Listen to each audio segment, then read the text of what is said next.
दा बेखायनो जों बयबो मिथिगौ 1996 आव 6 मासनि थाखाय कच राजबंशीनो अर्डिनेन्स अधिघोषणानि गेजेरजों ट्राइबेलनि स्टेटासखौ होनाय जादोंमोन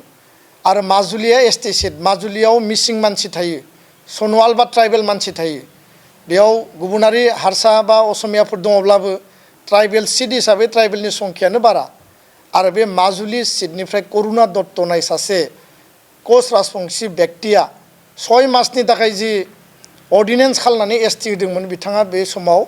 एमएलए देरहानानै फैदोंमोन एसटि समस्तिनिफ्राय कच राजबंशी मानसिया गोदानै एसटि मोननायनि उनाव आरो मेडिकेल इन्जिनियारिं एपीएससी यूपीएससी गोबां कलेज इउनिभार्सिटिनि एडमिशन साख्रि बाख्रियाव 1996 आव बिथांमोना आसामनि गोबां सीटखौ दखल खालामनो हादों दा बेखायनो साननो गोनां खोथाया बेनो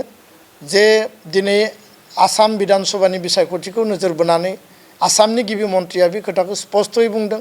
जे मोनद' हारिनि एसटि होनायनि बेलायाव आसाम सरकारा पूर्ण समर्थन दङ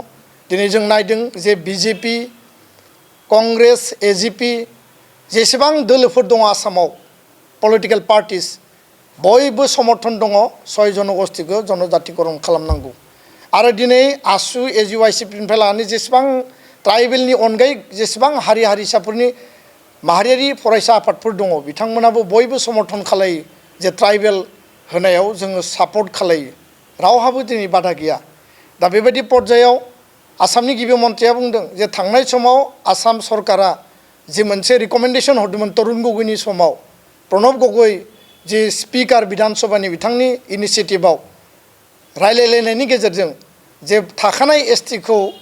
खहा खालायाबासिनो एसटि होनायाव जोंहा आपत्ति गैया होननानै बेबायदि रिकमेन्डेसन हरदोंमोन आरो फैबाय थानाय 25 नभेम्बराव आसाम विधान सभायाव थाखानाय एसटिखौ खहा खालायाबासिनो एसटि खालामनायनि जि रिकमेन्डेसन बेखौ उइथड्र खालामनानै एसटि खालायोब्ला थाखानाय एसटिनि खहा जागोन आरो बेबायदिनो जों अधिकारखौ होगोन होननानै दिनै आसामनि गिबि मन्थ्रिया स्पष्टयै बिथाङा स्टेटमेन्ट लाखिदों आरो बेयो जोंनि थाखाय साननो गोनां आसाम विधान सभायाव 22 जन एमएलएफोर दङ ट्राइबेल एमएलए मन्थ्रिफोर दङ 7 स्पिकार दङ डेपुटि स्पिकार दङ आरो एमएलएफोर दङ गुबुन गुबुन हानजानि गुबुन गुबुन पार्टिनि दा बिथांमोना मा रल लायो बे 25 नभेम्बरावसो जों नुगोन रुलिंनिफ्राय मा रल लायो अपोजिशननिफ्राय मा रल लायो जिहेतु मोनसे धारणा होनानै दोनदों जे आसामाव